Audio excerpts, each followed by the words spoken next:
You were just in Spain. I was. And have you slept at all in the past few days? I did. I think I beat the jet lag by staying up kind of late. And so, do you think are people overseas using Foursquare in different ways, or is it kind of a universal thing? I think it's, the usage patterns, like how people are using it and why people are using it, I think it's pretty much the same. I'm always surprised to see how many people are using it. Like I would go into bars in Barcelona and, there would be people checked in, which is kind of cool. Right. So it seems like there's a lot of companies sort of jumping into the geo app space, geo marketing. Everybody wants a piece of this. And there's two things that I kind of see a lot of sort of copycat activity. One is the check-in. Everyone has to have a check-in. Yeah. And then the second thing is just, on the advertising side, that seems to be the, everyone wants to figure out how to tap into local merchants. Yeah. How do you look at sort of the market opportunity for you guys? And the way I look at it is that there are merchants that want to drive foot traffic, and there are other types of merchants that are more kind of call-based, which maybe you don't really play to so much yet. Call-based. Like service providers, like a plumber. I'm not going to check into Yeah. a plumber, right? If I Yeah. want to call a plumber. Yeah. Oh, I mean, I think we kind of divvied up into different buckets, right? So there's like the mom and pop shops. We think of it as shops. It's like, bars and restaurants and coffee shops and food trucks and pizza spots. And, I think that's eventually, going to be retail as well. And then you've got big chains. So you've got your Starbucks and your Tasty Delights that we're also dealing with. And then we've got, like consumer brands and like media and marketing opportunities. And so, we're really building two different products here for businesses, like one for like local businesses and local merchants, and then one for media companies and brands. And it's like, one of the things that we think about a lot is like, in which orders do we build things in order to like, push the space forward as aggressively as we can. So I was doing a geo panel at Internet Week, and one of the complaints about Foursquare was that it's very hard for either ad agencies or on the business side to kind of, to even buy ads across or to get into the sort of the economic ecosystem.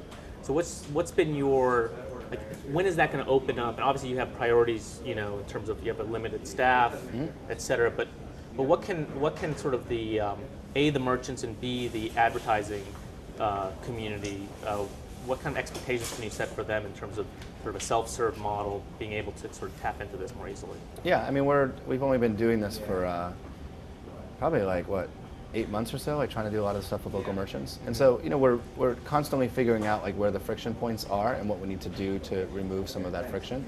Like right now we have a big queue because we're inviting venues to come in and claim their venues and then create their specials, and that needs like it's getting towards being self-service, and a lot of it is self-service. It just needs to be optimized a little bit. So we're working towards building self-service tools, not just for local merchants, but also for for brands and for media companies too. Right. Like we don't want to put up walls that prevent people from working with us. It's tough to do with only 25 people because there's not, a lot of people are building things and there's not a lot of people answering phones and helping people out. Right. And so, the sooner that we can get some of those self-service systems in place, I think the better it's going to be for everyone. It takes some of the load off of us, it keeps the agencies happy, and then it makes the product better. Obviously, you've been talking both on the M&A side and on sort of to investors in terms of your next round of funding, and that's been a long and drawn-out process. What can you tell other sort of entrepreneurs or founders who sort of, what have you learned sort of from the process, without getting into the details of any specifics, Yeah. in terms of how to manage that process? Yeah, well, I think it's, you don't have to rush through it. If you're building interesting things that people are excited about, there's a way to make things work on your terms. And I think it's very important to select the partners that are going to support you and, take the time to find the right partners. Right. In terms of features coming up for Foursquare itself, what are the things that we'll be rolling out in the next few weeks or days? Like a lot of people are really they can't wait for like background notifications and background activity on the iPhone. Is that coming? It's these are all things that we have thought about. Like we have a really ambitious roadmap, and we really don't we don't pre-announce features. I think we're all anxious to get our hands on the new iPhone and see like how the background processing works and see how it does with battery life before we start building some of that stuff into the app. Right. What are the craziest apps that people have been developing around your APIs? I just judged a Geo app contest, and one of the apps was called City Warfare, where you detonate virtual water balloons. Off the Foursquare API? Using Foursquare Cool. API, yeah. No, I haven't heard of that. A buddy of mine's working on like a Monopoly type of game where you buy the places that that you go to most often, and then you collect rent when other people swing by. The ones that I like personally are the ones that are trying to introduce folks to introduce strangers to other strangers. Like, and it might be like at a bar.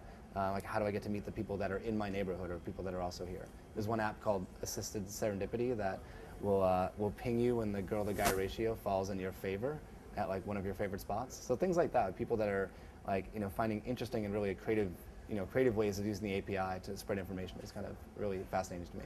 Right. What do you think about the idea of a universal places database where services not just like Foursquare, but anyone, when Facebook gets into the game, Google, Twitter, everyone's creating their own places database where they're matching geolocation with actual places. It seems like a lot of redundant work. Yeah, it's kind of like when we built Dodgeball back in the day. Like, we had to build a social network because all the other networks were closed. And in doing it this time, we're able to leverage Facebook Connect, which is great. Someone's going to build a Facebook Connect for places, in which so the next generation of startups doesn't have to create their venue database from scratch. Like, we're not there yet. It turns out that we're building a pretty great venue database with some great data behind it. So maybe we emerge into one of those players at some point. And you'd be willing to open that up to other services? It's open, like people using it with our API. There's thousands of developers playing with it right now. Alrighty. Where do you think Facebook's going to go? Is it going to go with a federated model or build its own, or both? I don't know. I don't really have much insight into what they're doing in the space. I look forward to seeing what they come out with, though. Okay, great. Thanks a lot. Why aren't you the mayor of Foursquare headquarters? I don't know. I only have like 2 mayorships left. The bar across the street is the one I'm most proud of because that's like our bar and like from the other companies that work here too. I don't know who even is the mayor here. It's one of the guys downstairs that's checking in all the time. Okay, great. Thanks. Yeah, cool.